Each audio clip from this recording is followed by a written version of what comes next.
For professionals, such as heating engineers or facility managers who manage multiple customer heating systems, myHDG next offers expert functions. If you already have access to the HDG ExpertNet, you can activate this mode yourself. To do so, click on Account in the main menu. Then, in the Import Expert Rights field, click on the Import button.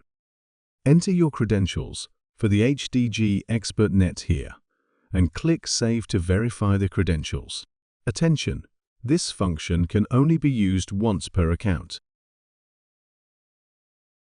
Back on the new myHDG homepage, you will now see a new Expert Area field. Here, you can add customer boilers, similar to how you add your own heating systems.